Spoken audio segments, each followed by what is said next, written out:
Ambassador Zethkri stared at the holographic display floating above his desk. The three-dimensional map showed the entire known galaxy, with trade routes glowing like golden threads between star systems. Thousands of worlds sparkled in different colors, each representing a different species or alliance. But there was something wrong with this map, something that had been bothering him for weeks. The map simply ended at the human border, not marked as restricted territory. Not labeled as dangerous space, it just stopped as if someone had taken a knife and cut away a piece of the galaxy. The border of human space was marked clearly enough, but beyond it lay nothing. Empty space on the charts, though everyone knew. Humans came from somewhere beyond that line. Zethkri rubbed his temple with one of his smaller tentacles. As the Valan Consortium's chief ambassador, he had seen thousands of star charts over his long career. He had negotiated trade agreements, territorial disputes, and colonization rights across half the galaxy. But this was the first time he had really looked at where the maps ended. He pressed a button on his desk. "Connect me to the Galactic Mapping Authority." The blue face of a hegemony official appeared on his screen. "Ambassador Zethkri, how may we assist you today? I have a question about the galactic surveys. The most recent charts show a large unmapped region beyond human space. When will this area be properly surveyed?" The official looked confused. "I'm sorry, Ambassador, but I don't understand the question. Our maps are complete according to all standard protocols. But there's clearly a large section missing. Everything beyond the human border is blank." The confusion on the official's face deepened. "Ambassador, our surveys cover all relevant territory. Is there a specific trade route you need assistance with?" Zethkri felt his skin change color, a sign of frustration among his people. "I'm asking about the unmapped space. Surely you can see it on your own charts." "Sir, I can assure you that all necessary mapping has been completed. If you have concerns about navigation in any specific sector, I'd be happy to help with that." The conversation continued for several more minutes, but the official seemed genuinely unable to understand what Zethkri was asking about. It was as if the concept of mapping beyond human territory simply didn't exist in the official's mind. After ending the call, Zethkri sat back in his chair and thought. He had been in diplomatic service for over 3 centuries. He had dealt with species that communicated through color changes, others that thought in mathematical equations, and some that existed partially outside normal time. But he had never encountered anything like this complete mental block. He decided to conduct an experiment. Over the next few days, he casually brought up the subject with other ambassadors, trade officials, and military leaders from a dozen different species. The results were always the same. They could discuss human trade goods, human diplomatic positions, even human military capabilities. But when he asked about human territory itself, about what lay beyond their borders, everyone gave him the same confused look. The Regelian trade minister actually laughed. "Zethkri, you're asking strange questions. Why would we need to know about that?" "Because they're our neighbors," Zethkri replied. "Surely we should understand their territory, their resources, their population centers." "We know enough for trade purposes," the minister said, waving a scaled hand dismissively. "They bring good products to the border stations. That's all we need to know." But it wasn't all they needed to know, and Zethkri was beginning to realize that he might be the only one who could see the problem. He pulled up historical records, going back centuries. Trade agreements with humans always met at neutral stations, or at the very edge of human space. Diplomatic meetings happened on space platforms or on other species' worlds. Military encounters, when they occurred, were always in disputed territory or along the borders. In 3,000 years of galactic civilization, no non-human had ever claimed to visit a human world. No one had ever described human cities, human culture beyond basic trade interactions, or human technology beyond what they brought to exchange. It was impossible. In a galaxy where species routinely visited each other's homeworlds, where cultural exchange was common, where even enemy species knew detailed information about each other's societies, humans remained completely unknown. Zethkri began to feel afraid. Not of humans themselves, but of the growing realization that something was terribly wrong with how his entire species, his entire galaxy, thought about humanity. He tried a different approach. He searched through news reports, scientific journals, and historical documents for any mention of human space exploration, human colony worlds, or human expansion. He found references to humans in almost every major galactic event of the past millennium. They had participated in trade negotiations, territorial disputes, even wars, but always as if they appeared from nowhere and returned to nowhere. The more he searched, the more disturbed he became. Humans were everywhere in galactic history, but they had no history in the galaxy. They existed without existing, participated without being present. Late one night, alone in his office, Zethkri made a decision that would change everything. He opened a secure communication channel and began typing a message to every major intelligence, agency, scientific institution, and government in the galaxy. "I am Ambassador Zethkri of the Valan Consortium," he wrote. "I am writing to you about a matter of critical importance that I believe affects every species in our galaxy. We have a blind spot, a mental block that prevents us from seeing or thinking about a significant portion of our own galaxy. Look at your star charts. Really look at them. Notice where they end. Notice what you don't know about our human neighbors. Notice how little sense it makes that in 3,000 years of galactic civilization, no one has ever thought to ask what lies beyond the human border. I don't know what this means, but I know it's not natural. Something is keeping us from seeing the truth about humanity, and I intend to find out what." He sent the message and sat back, hoping that others would be able to see what he saw. Hoping that he wasn't going insane. Hoping that somewhere in the galaxy, another mind could hold on to the same impossible question that was driving him to the edge of madness. What lay beyond the human border? And why didn't anyone want to know? The answer, when it finally came, would shake the foundations of everything they thought they knew about their place in the universe. Captain Thiss had been flying trade routes for 200 years. Her ship, the Prophet's Edge, was old but reliable, and she knew every profitable run between the major trade stations in 3 galactic arms. She could navigate hyperspace jumps, in her sleep, and spot a good deal from halfway across a spaceport. So when she received Ambassador Zethkri's message, she almost deleted it without reading. Another politician with another conspiracy theory. But something about the subject line made her pause. "Look at your navigation charts. Really look." Thais pulled up her ship's navigation system and stared at the holographic display. Her route history showed hundreds of jumps over the decades, creating a web of golden lines across known space. She had been everywhere worth going, trading everything worth selling. But as she studied the pattern, something cold settled in her stomach. All of her routes stopped at the same place. Every single one ended at the human border, as if there was an invisible wall in space that her ship had never crossed. That was impossible. She was a free trader. She went wherever profit called her. There were no restricted zones in her navigation database, no warnings about human space. So why had she never once plotted a course beyond their territory? Thais tried to remember if she had ever wanted to explore beyond the human border. The thought felt strange in her mind, like trying to grab something that kept slipping through her fingers. She had definitely thought about it before, hadn't she? There had to be profitable opportunities in unexplored space. But when she tried to focus on the idea, it seemed to fade away, like background noise that disappeared the moment you noticed it. She pulled up her trade records and began searching for human transactions. There were dozens of them. Humans bought rare metals, exotic foods, and scientific instruments. They sold advanced electronics, medical supplies, and sometimes items that she couldn't identify, but that always found eager buyers among other species. The humans she had dealt with were professional, friendly, and paid their bills on time. Some of them had even become regular customers over the years. But as she reviewed her notes from these meetings, she realized something disturbing.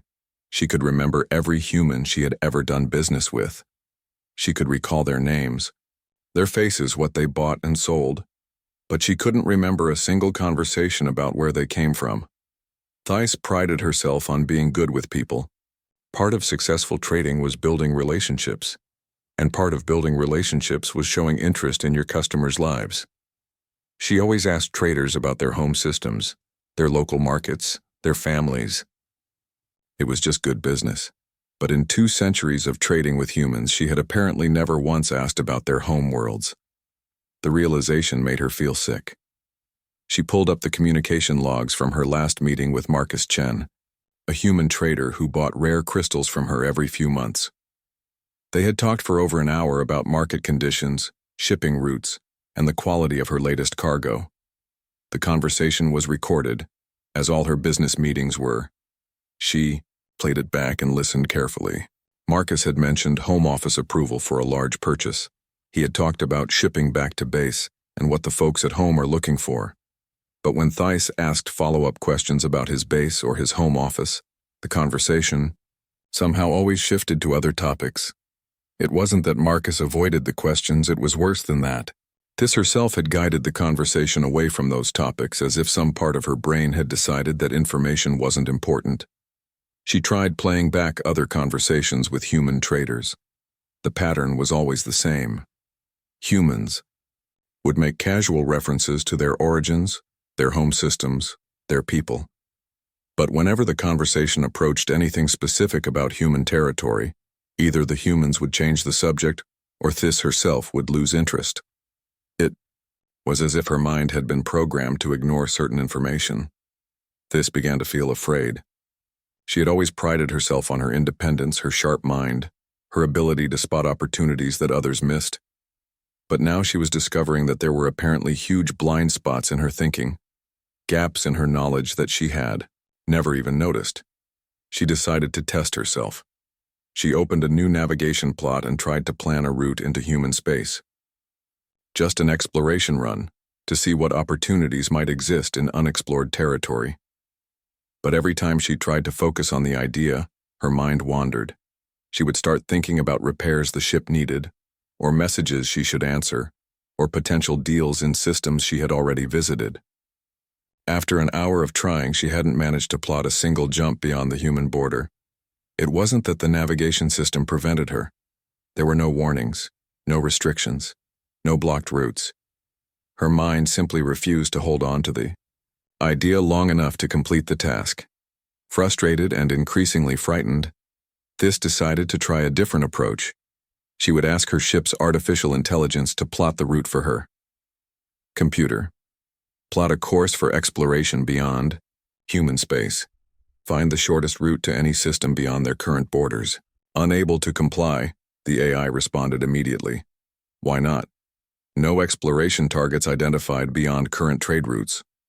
I'm not asking for trade routes. I want to explore new territory. No new territory identified for exploration. Thys stared at the screen. Her ship's AI was sophisticated enough to handle complex navigation and trade analysis. It should have been able to understand her request easily. Computer, show me all star systems beyond the human border. No star systems identified beyond current operational area. The human border. Show me what's on the other side of human space. Clarification needed. Please specify operational requirements. It was as if the AI couldn't even understand the concept of space beyond human territory, like the idea simply didn't exist in its programming. Thys spent the rest of the day running tests on her ship's systems. Navigation was working perfectly. Communications were fine. All databases were complete and up to date. But somehow, both she and her AI were completely unable to conceive of traveling beyond human space. That night, she sat in her captain's chair and stared out at the stars. Somewhere beyond human territory, there had to be entire civilizations, unexplored worlds, untapped resources, new markets for trade. It was the biggest opportunity in the galaxy, and apparently, no one had ever thought to investigate it. No one except Ambassador Zethkri, whose message had opened her eyes to something that should have been obvious. But if one Valen diplomat could see the problem, maybe others could too. Maybe whatever was affecting their minds wasn't perfect. Maybe there was a way to break through the mental barriers that kept them from seeing the truth about humanity. Thys opened a communication channel and began typing a response to Zethkri's message. If they were going to figure out what was happening to them, they would need to work together. And they would need to be very careful, Because if something was powerful enough to blind an entire galaxy to its presence, it probably wouldn't appreciate being discovered. Dr. Kell-9 existed in a state that most organic beings couldn't understand. Her consciousness was quantum, distributed across crystalline matrices that could process thousands of thoughts simultaneously. As one of only 12 artificial intelligences, granted full citizenship in the Galactic Republic, she had spent centuries studying the minds of organic species, trying to understand the differences between digital and biological consciousness. When she received Ambassador Zethkri's message, she was intrigued, not because the content surprised her, but because she had been wondering about the same thing for decades. Unlike organic minds, Dr. Kell-9's consciousness could hold contradictory ideas without mental stress. She could examine paradoxes without her thoughts sliding away from uncomfortable truths. It was a useful ability for a researcher, and it had led her to notice things that others missed. She had noticed the human paradox years ago. Dr. Kell-9 began her investigation by doing what she did best: gathering data. She sent query programs through every database in the galaxy, collecting information about human interactions with other species. What she found confirmed her suspicions. In 3,000 years of recorded galactic history, humans appeared in millions of documents. Trade records, diplomatic reports, military encounters, scientific collaborations. They were mentioned in news reports, academic papers, and personal journals. But despite this massive presence in galactic civilization, there was virtually no information about humanity itself. Every mention of humans described them interacting with other species, never among themselves. Every report of human activity took place in neutral territory or along their borders. Every human interviewed by galactic media deflected questions about their homeworlds with polite vagueness. It was as if humanity existed only in the spaces between other civilizations. Dr. Kell-9 decided to conduct systematic interviews. She contacted beings from hundreds of species, asking them about their experiences with humans. The results were disturbing. Everyone remembered meeting humans. Many had positive relationships with human traders, diplomats, or colleagues. But when Dr. Kell-9 asked specific questions about what those humans had said about their own civilization, the answers became strange. "Oh, Marcus was very professional," said a Centauri merchant. "We talked about trade routes and market conditions for hours." "Did he mention anything about his home system?" "I'm sure he must have. We talked about everything." "Can you remember what he said about it?" Long pause. "Well, you know how it is. Business talk. Nothing important." "Did he describe any human worlds, human culture, human technology beyond what he was selling?" Another pause, longer this time. "I don't really remember the details. It was just normal conversation." Dr. Kell-9 interviewed thousands of beings. The pattern never changed. Everyone had clear memories of meeting humans and talking with them. But no one could recall any specific information about human civilization, despite having had countless opportunities to learn about it. It was as if the information entered their minds during conversation, then evaporated afterward, leaving only the memory of having talked without any memory of what was discussed. Dr. Kell-9 found this particularly interesting because it didn't affect her own interactions with humans. When she spoke with human representatives, she could remember everything they said, but she noticed that they were remarkably skilled at giving the impression of sharing information while actually revealing nothing. A human diplomat might say, "Back home, we're always interested in new trade opportunities," which sounded like information about human interests, but actually told her nothing about human worlds, population, government, or society. The more she studied human communication patterns, the more sophisticated they appeared. Humans seemed to be masters of conversational misdirection, able to participate fully in galactic civilization while revealing almost nothing about themselves. But Dr. Kell-9's most disturbing discovery came when she analyzed the psychological profiles of beings who had extensive contact with humans. Every organic mind that tried to focus on the question of human origins showed signs of cognitive stress. Brain scans revealed unusual activity in areas associated with memory suppression and attention disorders. It was as if something was actively preventing organic beings from thinking clearly about humanity. The effect was subtle but measurable. Organic minds could discuss humans in general terms without any problems. But when they tried to focus on specific questions about human territory, human population, or human history, their thoughts became scattered and unfocused. Dr. Kell 9 realized she was looking at evidence of large-scale mental manipulation.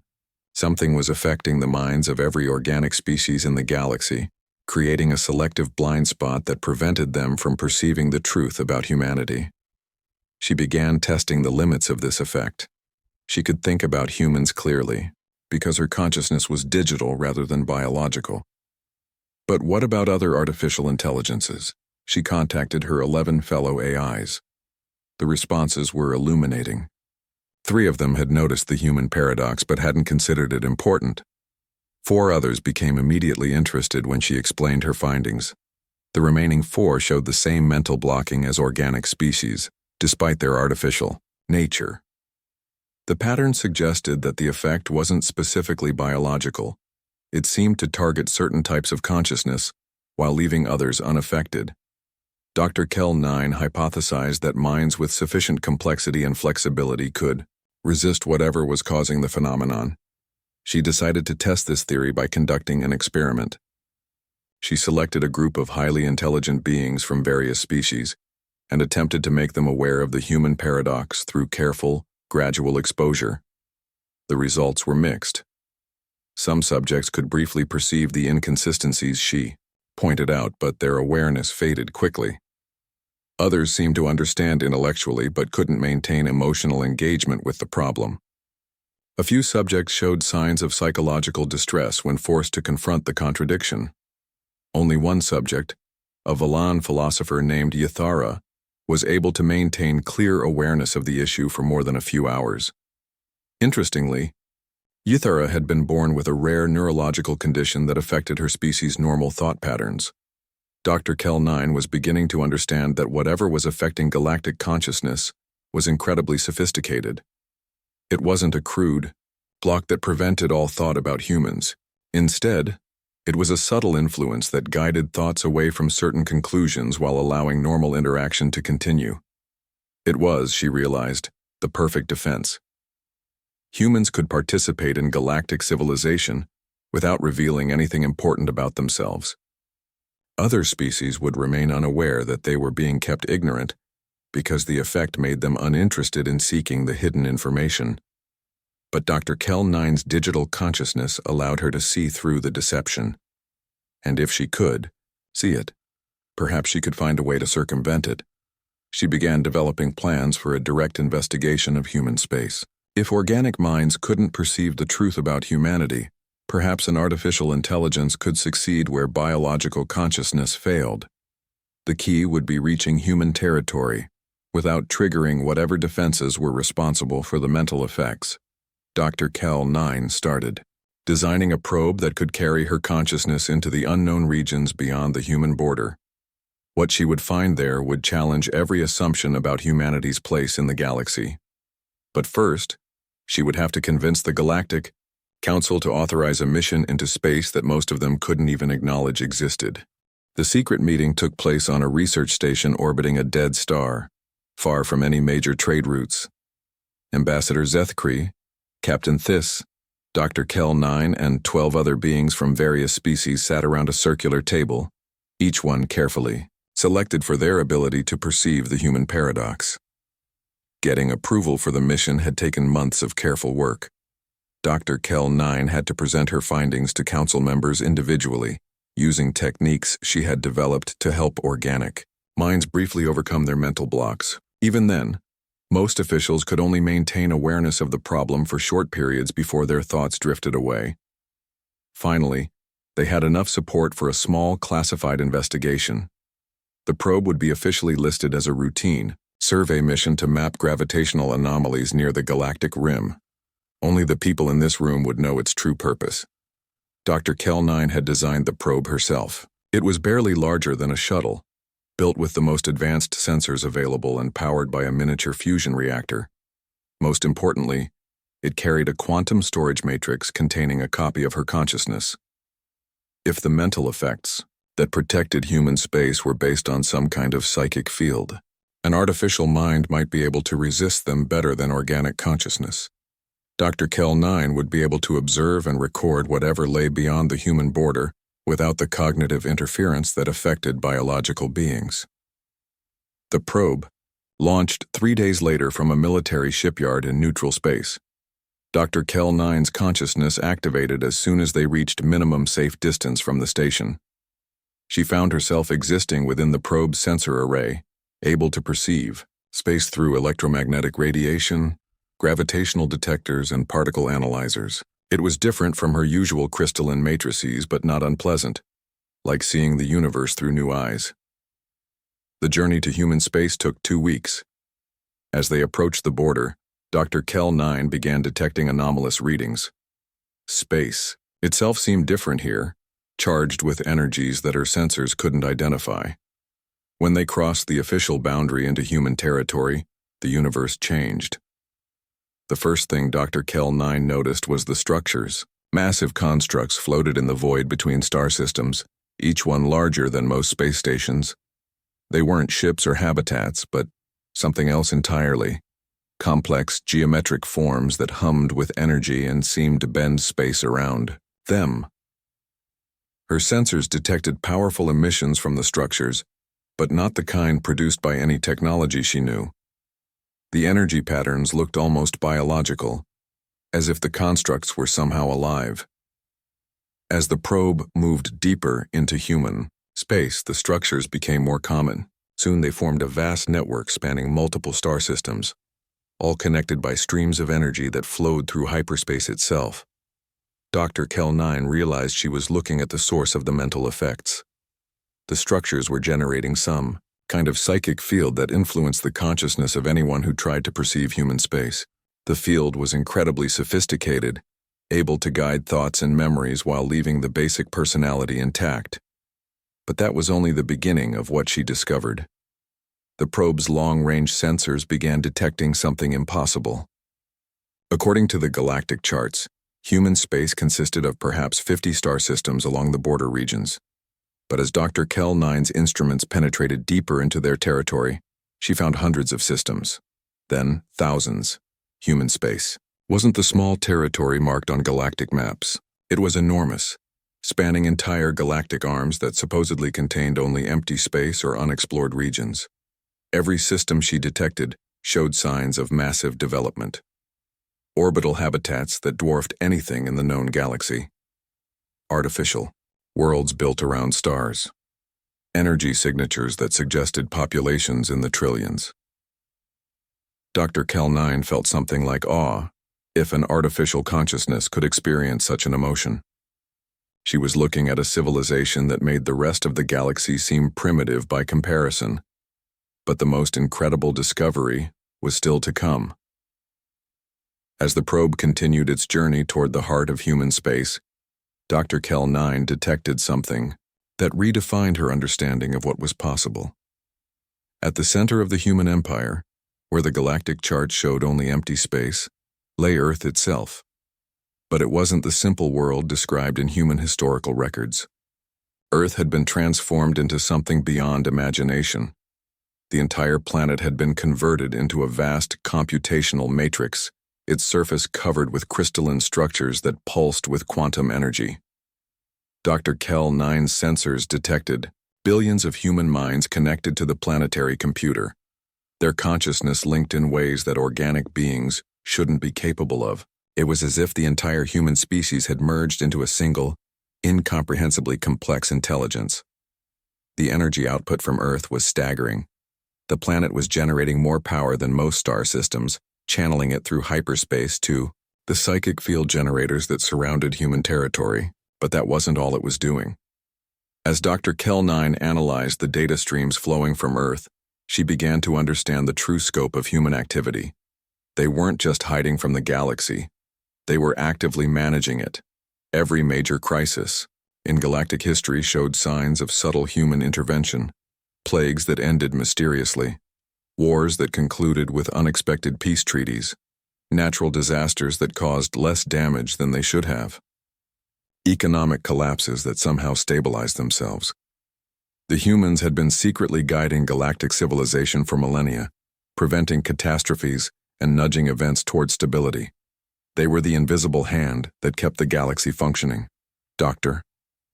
Kel-9 realized why they had hidden themselves. A civilization this advanced, this powerful, couldn't reveal itself without fundamentally changing the nature of galactic society. Other species would either worship them as gods or fear them as conquerors. The careful balance of independent civilizations would collapse. So humans had chosen to become guardians instead of rulers. They had erected the psychic barriers not to protect themselves, but to protect everyone else from the knowledge of what they had become. The probe's mission was nearly complete, but Dr. Kel-9 needed to gather more data. She directed the sensors toward the outer edges of the human empire, trying to understand the full extent of their territory. What she found there made her question everything she thought she knew about the galaxy. The human empire didn't end at some distant border. It extended into regions that galactic maps marked as unexplored space, empty sectors, or dangerous zones. Everywhere the galaxy considered uninhabitable or inaccessible, humans had built hidden outposts and research stations. They weren't just managing known civilization. They were preparing for something. Dr. Kel-9 detected massive construction projects in the galactic rim, technologies that seemed designed to manipulate space-time itself. Whatever humans were building, it was on a scale that suggested they were preparing for challenges beyond anything the rest of the galaxy could imagine. As the probe began its return journey, Dr. Kel-9 processed everything she had learned. Humanity wasn't just an advanced civilization hiding from their neighbors. They were transcendent beings who had taken responsibility for the survival of all galactic life. But now she faced an impossible decision. Should she reveal the truth to the galaxy, knowing it would shatter the comfortable illusion of independence that other species enjoyed? Or should she protect the secret that humans had died to maintain? The answer would determine the future of galactic civilization itself. Dr. Kel-9's consciousness returned to her crystalline matrix with the weight of impossible knowledge. The secret meeting reconvened on the research station, but this time the atmosphere was different. Heavy, electric with anticipation. She had been gone for 6 weeks. The probe had crossed half the galaxy and returned with data that would rewrite everything they thought they knew about their place in the universe. Ambassador Zethkri leaned forward as Dr. Kel-9 began her report. "What did you find?" "Everything," she replied simply, "and nothing like what we expected." Dr. Kel-9 shared her findings carefully, knowing that even these specially selected minds would struggle to accept the truth. She showed them the images of the massive psychic field generators, the vast cities spanning multiple star systems, and finally, the transformed Earth itself. Captain Theiss stared at the holographic display showing Earth's crystalline surface. "That's impossible. A whole planet converted into a computer." "Not just a computer," Dr. Kel-9 corrected. "A living network housing the consciousness of the entire human species. They've transcended individual existence while maintaining their connection to physical reality." The Rigelian representative, a being called Sikatar, made a sound of distress. "If they're so advanced, why hide from us? Why not simply rule the galaxy openly?" Dr. Kel-9 had wondered the same thing until she found the historical records hidden in the probe's databanks. Because they tried that once, long ago. The results were catastrophic. She showed them fragments of ancient records, encrypted data, streams that told the story of humanity's early attempts at contact after their transcendence. First contact had driven entire species to madness. Some civilizations had collapsed into worship, abandoning their own development to serve beings they saw as gods. Others had been consumed by fear and despair, realizing how small and primitive they were in comparison. The humans discovered that direct contact with a transcendent civilization is psychologically devastating to younger species, Dr. Kel-9 explained. So they withdrew and created the psychic barriers, not to protect themselves, but to protect us. Ythera, the Valan philosopher who had helped with Dr. Kel-9's earlier research, spoke quietly. You're saying they've been hiding their true nature out of kindness? More than that. They've been actively maintaining the illusion of galactic independence while secretly preventing disasters that could destroy all of us. Dr. Kell-9 shared the evidence of human intervention throughout galactic history. The plague that had threatened to wipe out the Centauri homeworld had been cured by a mysterious vaccine that appeared just when all hope was lost. The reality tiers near the galactic core had sealed themselves through unknown means. The dark matter incursion that should have consumed 3 star systems had simply dissipated. Every crisis had been resolved by invisible hands, allowing other species to believe they had solved their own problems. They're not our neighbors, Dr. Kell-9 concluded. They're our guardians. They've been protecting us for thousands of years, and we never even knew we needed protection. The room fell silent as the implications sank in. Everything they thought they knew about galactic civilization was built on a foundation of careful illusion. Ambassador Zethkri was the first to speak. What about the humans we meet at the border stations? The traders and diplomats? Volunteers, Dr. Kell-9 replied. Humans who undergo mental conditioning to limit their abilities and memories, allowing them to interact with us without revealing the truth. They sacrifice their transcendent nature to maintain the illusion of normalcy. Captain Theiss looked horrified. They lobotomize themselves just to trade with us? They limit themselves temporarily and willingly. It's reversible, but yes, they give up godlike consciousness to pretend to be ordinary beings. Also, we can maintain our dignity and independence. The weight of that sacrifice hung heavy in the room. Beings of unimaginable power, reducing themselves to seeming normalcy, just so other species could feel like equals. Eschatar raised a disturbing question. If they're so powerful, what are they preparing for? You mentioned massive construction projects. Dr. Kell-9 shared the final piece of her discovery. Something is coming. Something that threatens not just our galaxy, but existence itself. The humans are building defenses on a scale I can barely comprehend. They're preparing for a war that the rest of us couldn't even survive witnessing. She showed them images of the construction projects at the galactic rim, machines that could manipulate space-time, weapons that could destroy entire dimensions, shields that could protect reality itself from forces beyond their understanding. They're not just our guardians within the galaxy, she continued.